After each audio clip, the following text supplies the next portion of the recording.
У каждого автомобиля звук клаксона звучит по-разному. У одних он звонкий, мелодичный, этакий весельчак. Слыша такой звук, сам начинаешь пританцовывать. У других это грубый бас, который врывается в сознание, как Элис Купер со своим новым хитом.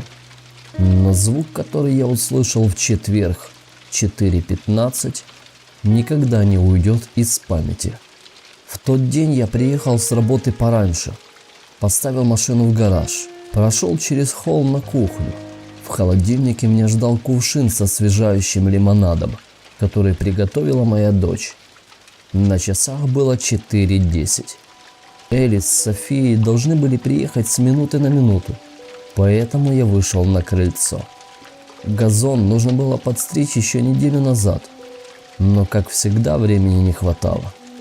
Я вспомнил Софию, совсем еще крошечную, которая только начинала покорять этот мир, как вдруг я услышал сильный удар. Затем этот звук, долгий, жалобный, похожий на вой волка, раздирающего ночную тишину. Я выскочил на улицу и увидел автомобиль жены. Вернее, то, что от него осталось.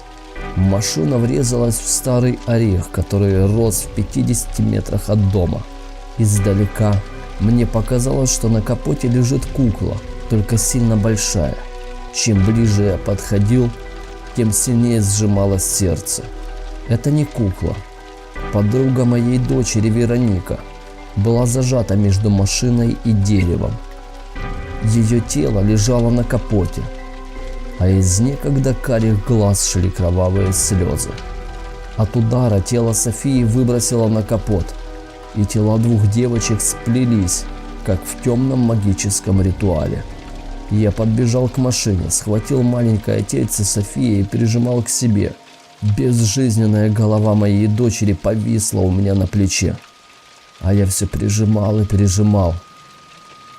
Позже мне сказали, что у автомобиля отказали тормоза, и все получилось так, как получилось. Я больше не мог смотреть в глаза соседям, которые вроде бы поддерживают, а на самом деле осуждают меня. Ведь если бы я вовремя сделал техобслуживание автомобиля, ничего бы не было. Я присмотрел небольшую квартиру возле парка с прудом во дворе. Небольшая кухня, 2 комнаты и уборная. Что еще нужно для беспробудного пьянства и самобичевания? У нотариуса все было гладко, и через час я стал обладателем 62 квадратных метров, которые будут впитывать всю мою боль и страдания, как губка впитывает влагу. В первую ночь мне приснилась жена. Она стояла в квартире под настенными часами, которые остались от прошлых владельцев, и монотонно срывала обои со стены. Они никак не поддавались, поэтому она начала скрести ногтями. А я смотрел и не мог пошевелиться. На обоях начали появляться красные полосы, а когда Элис поочередно опускала руки, с пальцев начинала капать кровь. «Элис, Элис!» – тихо прошептал я. Она перестала царапать стену и медленно перевела на меня свой потухший взгляд. Но вместо глаз в меня впились 2 изумруда. Она медленно подняла руку и ткнула в меня пальцем. Ноготь на нем был вывернут, кровь собиралась на кончике, и она закричала. Но вместо крика был звук клаксона, который изменил мою жизнь в четверг в 4:15. До утра я не мог уснуть. Что хотела мне сказать жена? Почему она пришла именно сюда, в эту квартиру? Весь день прошел как в тумане. Работа не клеилась. Мысли о жене не покидали меня. По дороге домой я заехал в магазинчик, купил снеков и бутылку Джек Дэниелс. Этот старый друг был моей поддержкой все время после похорон. Тихий, молчаливый, он один слушал мой пьяный бред и ни разу меня не подвел. По телевизору показывали очередное телешоу в стиле «Приготовь свою печень в имбирном соусе и получи пластику лица бесплатно». И я погрузился в сон. В какой-то момент пришла Элис. Сначала она сдирала обои, затем остановилась. Медленно подошла к моей кровати. Два ярких изумруда впились в меня, а я не мог пошевелиться. Элис медленно подняла руку и указала на дверь кухни, за которой я услышал тихие голоса и детский смех. Тело мое не слушалось.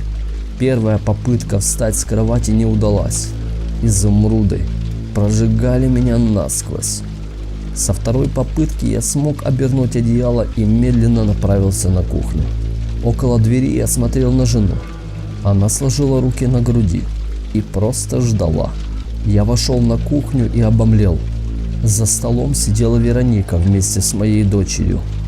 София что-то рассказывала, а Вероника смеялась. Но на смех это не было похоже. Были слышны только хруст и бульканье, при котором на стол сыпались земля и трупные черви. София повернула ко мне голову. Два маленьких изумруда смотрели на меня. Девочка улыбнулась. «Мы нашли тебя, папочка», – тихо сказала девочка. «Да-да, нашли», – хихикнула Вероника. Я почувствовал легкий холодок на затылке. Холодное дыхание устремилось мне прямо в ухо. «Тебе пора», – тихо прошептали девочки. Медленно встали из-за стола и взяли меня под руки. Я заплакал. Слезы градом катились по щекам. Я утонул в воспоминаниях. Ночные прогулки под луной с Элис, первые неуверенные шаги Софии, первый велосипед. Все эти образы неслись передо мной, как горная река несется со склона скалы. Балконные двери открылись, и на меня дохнула осенняя прохлада. Я почувствовал, как холодное перила уперлось вниз живота, затем медленно перегнулся через него и оттолкнулся ногами от пола. Это как прыгнуть в воду с вышки. В этот момент я не чувствовал ни страха, ни печали. За одну руку меня держала жена, за другую дочь. «Мы снова вместе», – тихо сказал я и улыбнулся навстречу приближающемуся тротуару.